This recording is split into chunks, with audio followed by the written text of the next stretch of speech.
नमस्कार, मैं हूं पूजा सिंह और आप देख रहे हैं राजपथ भारत। दोस्तों, आज बात करने जा रही हूं जो कुछ भी कश्मीर में हुआ उस पर, आतंकवाद पर। हालांकि मैं जानती हूं मेरा ये वीडियो बहुत लोग नहीं देखेंगे, मतलब काफ़ी सारे लोग नहीं देखेंगे राजपथ के जो दर्शक हैं, क्योंकि ये उनके इंटरेस्ट का वीडियो नहीं है, लेकिन मेरे इंटरेस्ट का है। मेरे दिल में, दिमाग में जो कुछ भी चल रहा है वो आप लोगों के साथ शेयर करना बहुत ज़रूरी है। और अगर देखेंगे तो मुझे खुशी होगी, और कमेंट्स करेंगे तो और ज़्यादा खुशी होगी। लेकिन कोई ना देखे मेरा वीडियो, इस करके, ये सोच करके मैं वीडियो ना करूं, मैं उन मुद्दों पर बात ना करूं जिस पर करनी बहुत ज़रूरी है। तो ये मेरे पेशे के साथ, ये मेरे कर्तव्य के साथ, दायित्व के साथ नाइंसाफ़ी होगी। ये पत्रकारिता के साथ नाइंसाफ़ी होगी, क्योंकि जो कुछ हो रहा है इस वक्त देश में वो बात बताना बहुत ज़रूरी है, उस पर बात करना बहुत ज़रूरी है। 22 अप्रैल कश्मीर, क्या पूरा देश दहल गया। पूरी दुनिया ने वो गोलियों की तड़तड़ाहट सुनी, और शायद ही कोई ऐसा व्यक्ति हो देश में जिसकी आंखें नम न हुई हो इस घटना के बाद। आतंकवाद से कभी अछूता नहीं रहा है कश्मीर, इस बात से इनकार नहीं किया जा सकता। जवान शहीद होते रहते हैं वहां पर आए दिन, लेकिन आतंक की गतिविधियों में ये जो घटना हुई है, ये सबसे बड़ी गतिविधि है अब तक के इतिहास में। इस तरीके से पर्यटकों पर हमला, मासूम, निहत्थे, निर्दोष लोगों से इस तरीके से एक बदले जैसी चीज करी जाएगी, आतंकी इतना बड़ा हमला कर देंगे, ये शायद किसी ने नहीं सोचा था। और ये चीज समझ से परे है कि आखिरकार उन्होंने पर्यटकों को निशाना बना करके क्या मैसेज देने की कोशिश की है। क्या वो कश्मीर को बर्बाद करना चाहते हैं? क्या कश्मीर के टूरिज्म को बर्बाद करना चाहते हैं? क्या कश्मीर की अर्थव्यवस्था पर चोट करना चाहते हैं? जो कश्मीर की अर्थव्यवस्था है, जो रीढ़ है टूरिज्म, उसको तोड़ना चाहते हैं? उनको हंसता खेलता पनपता हुआ बसता हुआ कश्मीर बर्दाश्त नहीं हो रहा। कितने सालों बाद जाकर के थोड़ा थोड़ा कश्मीर थोड़ा संभलने लगा था, थोड़ा पनपने लगा था। आतंकवाद का एक लंबा दौर देखा है कश्मीर ने। इतनी खूबसूरत वादियां, इतना खूबसूरत सब कुछ वहां पर, ऐसा लगता है जाकर के कि हम वास्तव में जन्नत में आ गए हों। और वहाँ के लोगों का रोजगार, वहाँ के लोगों की जीविका, वहाँ के लोगों की जो पूरी एक मतलब अर्थव्यवस्था है वो टूरिज्म पर ही टिकी हुई है। वो लोग इंतजार करते हैं इस सीजन का कि कब गर्मियाँ आएंगी और सैलानी यहाँ आएंगे, टूरिस्ट यहाँ आएंगे। उनके होटल्स, उनके ढाबे, उनका मार्केट, उनका जो लोकल शॉल का कारोबार है वो, उनका फर्नीचर का कारोबार, उनके ड्राई फ्रूट्स का कारोबार, केसर का कारोबार जो है वो, इसके अलावा आपके शिकारा, हाउस बोट्स, ये सब कुछ सैलानियों पर डिपेंड करते हैं। और इस साल आप ये समझ लीजिए जिस तरीके से कैंसिल हुई है सारी बुकिंग्स, कमर तोड़ के रख दी है कश्मीरियों की इस आतंकी हमले ने। आतंकवाद का एक ऐसा भयावह चेहरा 22 अप्रैल को देखने को मिला कि जिसने भी देखा, सुना, जिसने भी उन लोगों का करुण क्रंदन सुना जिनके अपने गए, वो मतलब खुद को रोने से रोक नहीं पाया, खुद को रोने से नहीं रोक पाया। नेवी के अफसर विनय नरवाल की बहन का करुण क्रंदन मेरी आंखों के सामने से नहीं हटता, मेरे कानों से निकलता नहीं। वो जिस तरीके से कह रही थी कि वहां कोई नहीं आया, 1.5 घंटे तक कोई नहीं आया, मेरा भाई बच सकता था, लेकिन 1.5 घंटे तक कोई नहीं आया। वो जिंदा था, वो 1.5 घंटे तक जिंदा था।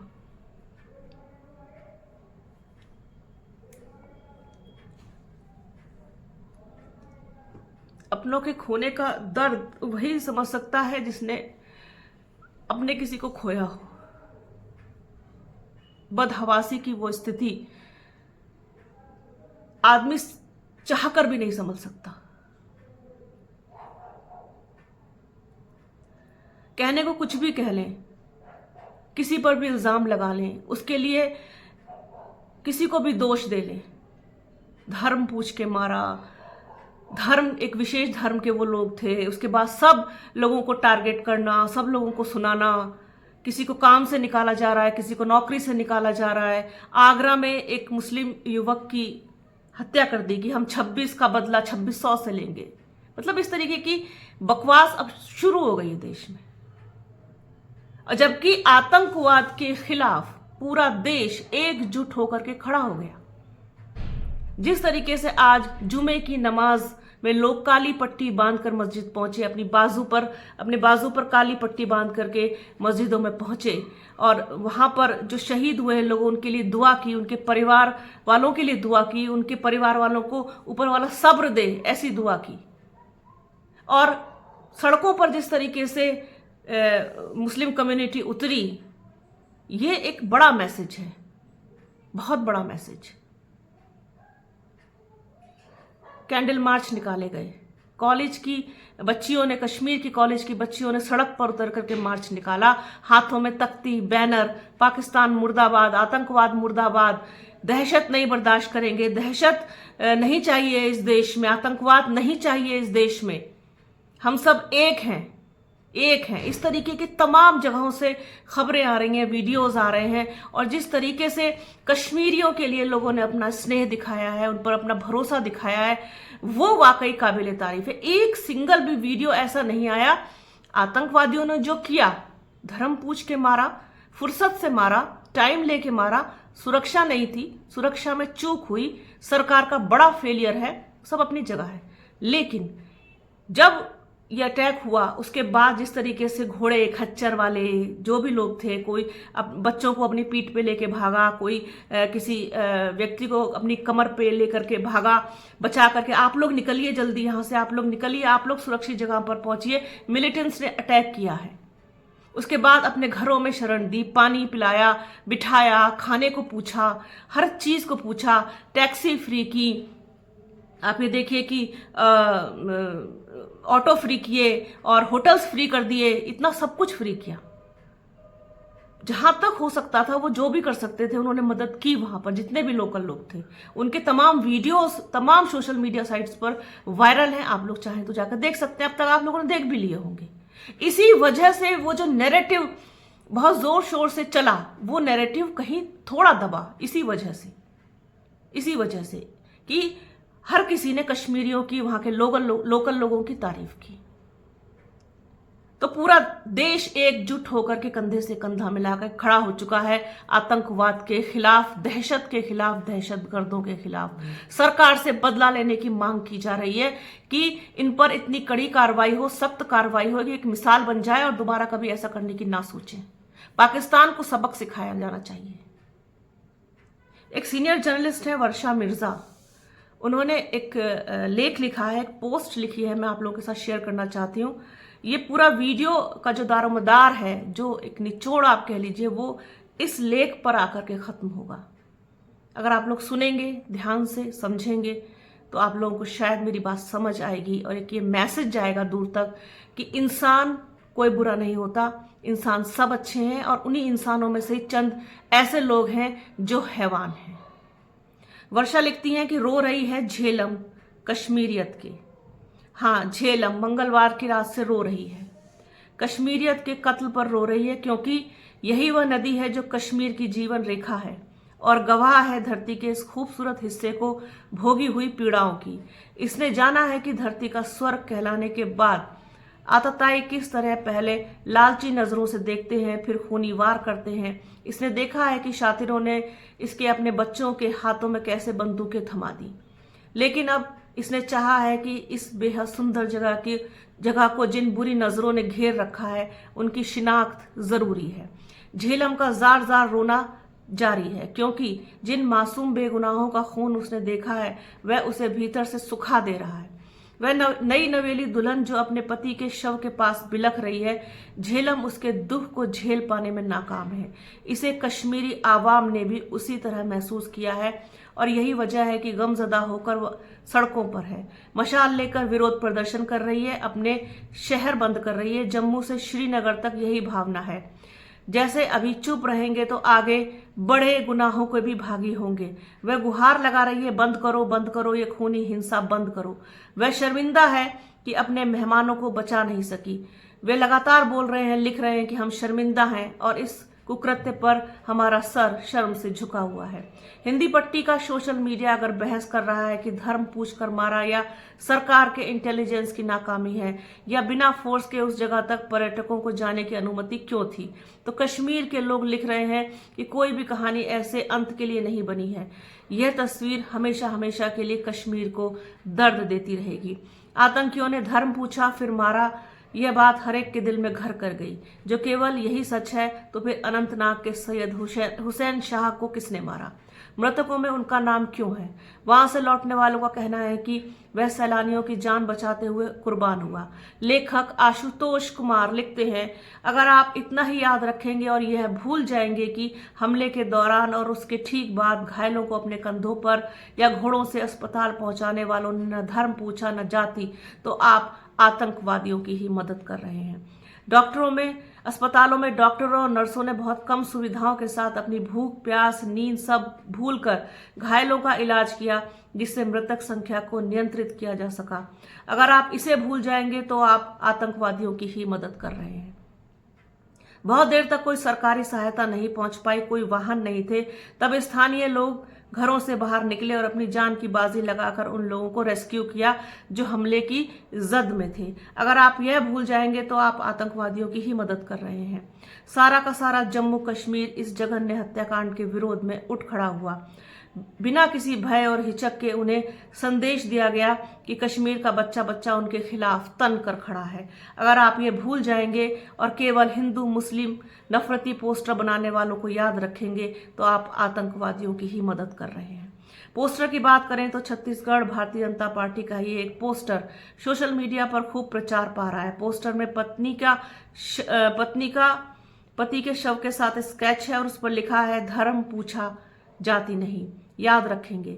इसे क्या कहा जाए कि पार्टी बेहतर महसूस कर रही है कि जाति नहीं पूछी, क्योंकि वे खुद धर्म की सियासत करते हैं और उनकी विरोधी जाति की। आपदा में अवसर शायद इसी को कहा जाता है कि भीषण दुख और अपरिहार्य परिस्थिति में भी दलों से सियासत नहीं जाती। किसी को भी ये समझने में क्यों भूल करनी चाहिए कि आतंक का कोई धर्म नहीं होता। वे अपने हिंसक आकाओं की हसरतों के मोहरे भर होते हैं। अगर जो होता तो श्रीलंका में लिट्टे यानी लिबरेशन टाइगर्स ऑफ तमिल इलम नहीं होता, जिसने भारत के एक युवा प्रधानमंत्री राजीव गांधी की जान ली थी। धर्म देखकर फ्रिज खोलकर मीट चेक करने के बाद हत्या को अंजाम तो कुछ और लोगों ने भी दिया है। बेहतर है कि पहलगाम में 27 निर्दोष लोगों की हत्या को इस तंग नैरेटिव के बीच न सीमित कर दिया जाए। सरकार को इस घटना से ऐसा सबक लेना चाहिए कि कश्मीर में फिर कभी ऐसी विभीषिका ना हो। सरकार ने संसद में अपनी बात कहकर लोगों को यकीन दिलाया था कि कश्मीर में अब सब कुछ सामान्य है। गृह मंत्री अमित शाह ने कहा था कि प्रधानमंत्री नरेंद्र मोदी के नेतृत्व में यह सरकार चुप नहीं बैठने वाली है। आतंक के खिलाफ हमारी नीति 0 टॉलरेंस की है, घर में घुसकर मारती है।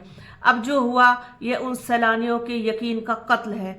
उन्हें भरोसा दिलाया गया था कि आप यहाँ आए, आप यहाँ सुरक्षित हैं। नतीजन 2023 में 2 करोड़ 10 लाख से ज्यादा सैलानी यहाँ आए, जो साल 2020 में 35 लाख से भी कम थे। अभी तो सीजन शुरू ही हुआ था और अगले 3 महीनों तक ये सिलसिला जारी रहना था, लेकिन पहलगाम की घटना ने कश्मीर को एक बार फिर से पीछे पहुंचा दिया है। इसी यकीन और भरोसे पर सपरिवार पिछले 8 दिन कश्मीर में और 2 दिन पहलगाम में बिताए थे। सब खुश थे, घोड़े वाले, टैक्सी वाले, होटल वाले, कॉफी शॉप वाले घाटी में बाहर आई है और सैलानी लगातार आ रहे हैं।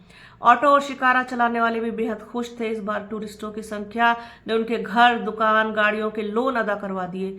खूब तो ऊनी कपड़े पसंद किए गए, खूब मखमली केसर और अखरोट सैलानी अपने घर ले गए। उनका बस चलता तो घाटी का बेमिसाल मौसम भी अपने साथ ले जाते।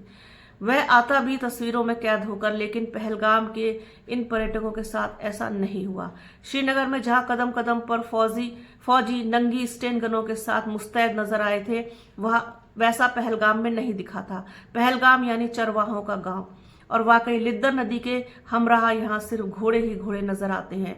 ऊपर के गांव से नीचे आते हुए घोड़े और फिर इन्हीं रास्तों से लौटते हुए मानो पहाड़ों के साथ सड़कों पर इन्हीं का राज हो।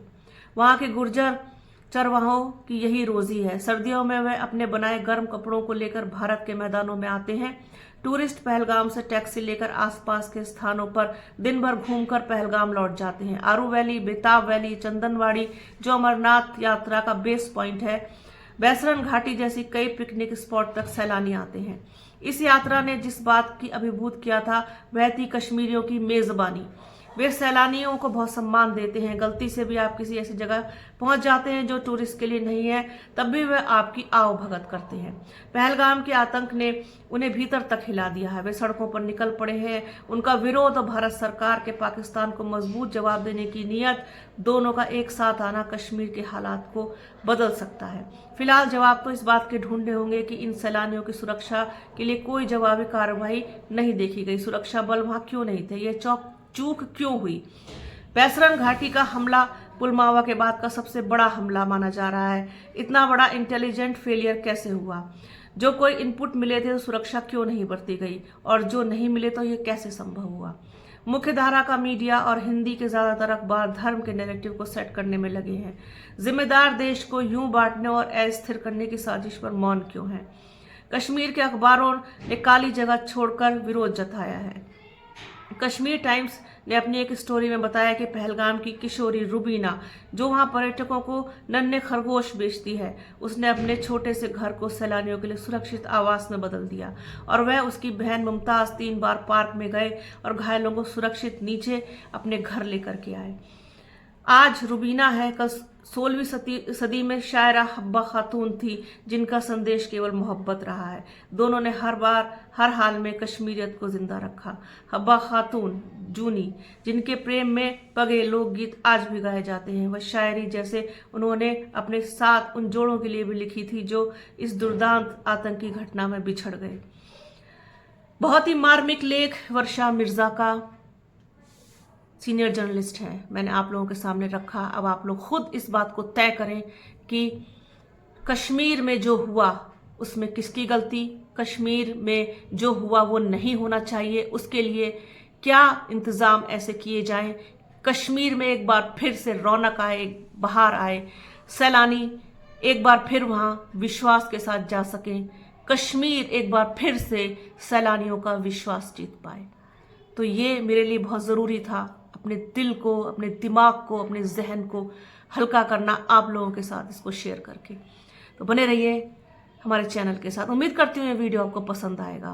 तसल्ली से देखिएगा, तसल्ली से सुनिएगा, आराम से सुनिएगा, और हमारे चैनल को लाइक कीजिए, शेयर कीजिए, सब्सक्राइब कीजिए, बेल आइकन घंटी जैसी आकृति ज़रूर दबाइएगा, जिससे कि आने वाले वीडियो का नोटिफिकेशन आपको मिल सके।